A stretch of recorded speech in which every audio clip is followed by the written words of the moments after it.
Well, Egypt's state prosecutor Hisham Barakat was killed yesterday after his car was blown up in central Cairo. Judges and senior officials have been targeted by militants opposed to Egypt's President al-Sisi. He took power after the removal of the Muslim Brotherhood's Mohamed Morsi, who has now been sentenced to death by an Egyptian court.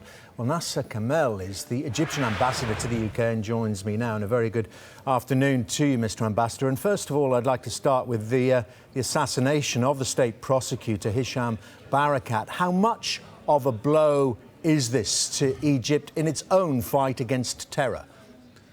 Well, Egypt is fighting, as you said, against terror and so many others. Actually, you in the UK have suffered this, the wrath of this terrible terrorist attack in Tunisia, and you are also a victim in that sense of what we're facing today as a phenomena of terrorism based on radical interpretation of our very, very tolerant religion.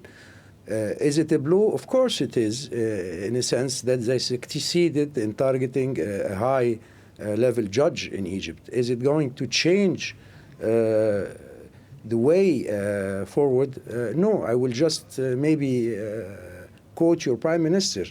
We will not, he said, we will not give up our way of life and we will not cower in the face of terrorism.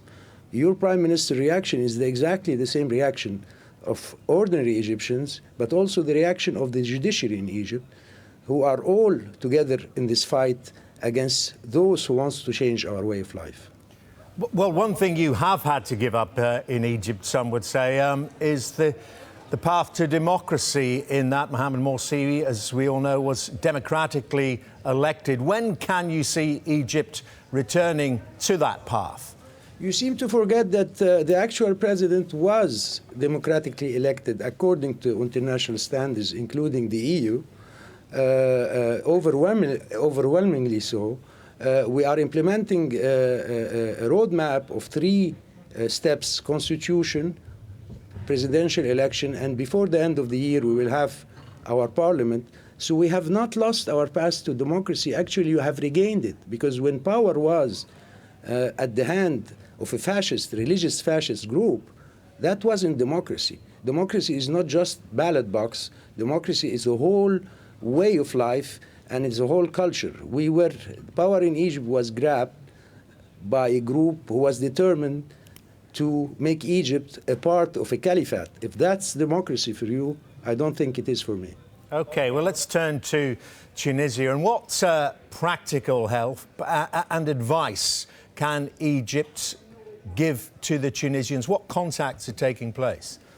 Well, actually, I was watching your report on Tunisia just before I went on air, and it seems so clear to everyone.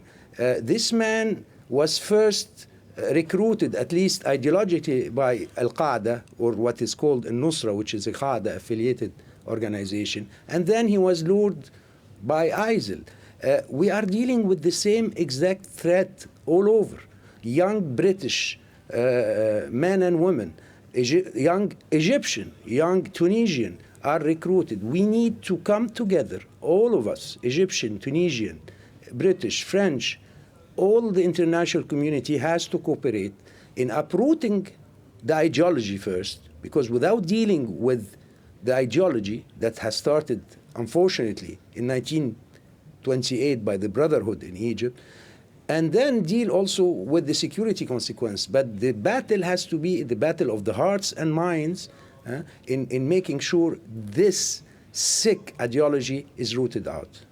But as Egypt has done, would you also say to the Tunisians, you need to clamp down hard and you need to arrest and prosecute many of them as well? Not at all, not at all. But when you have the Tunisian president yesterday, rightly so, dealing with mosques that are preaching a culture of hate and violence, if you call that a crackdown, well, I tend to differ.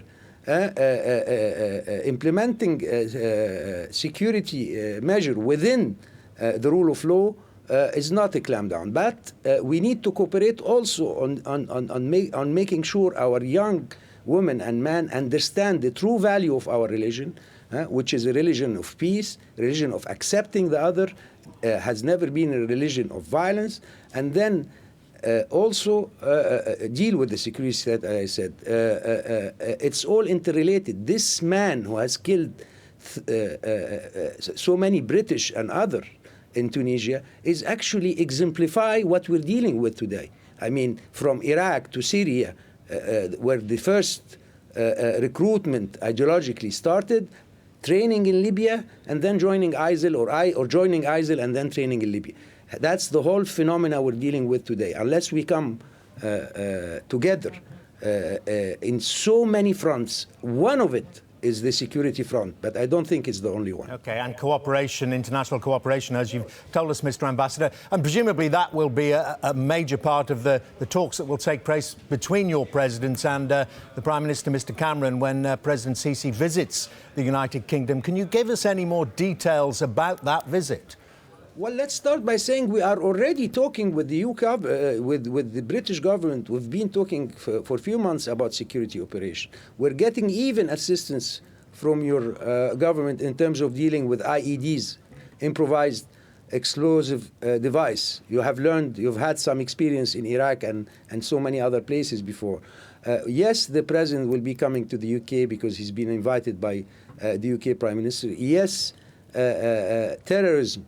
We both are facing that threat, and the Prime Minister made it so clear to the British people yesterday and the day before yesterday. But we'll also be talking about so many other things. I mean, the region at large, Libya, Syria, Iraq, international cooperation, and also bilateral relation, because you happen to be the largest investor in the Egyptian economy as we speak. And finally, Mr. Ambassador, can you reassure British tourists, of course, many rethinking their plans about visiting countries where there have been attacks on tourists, your own country included.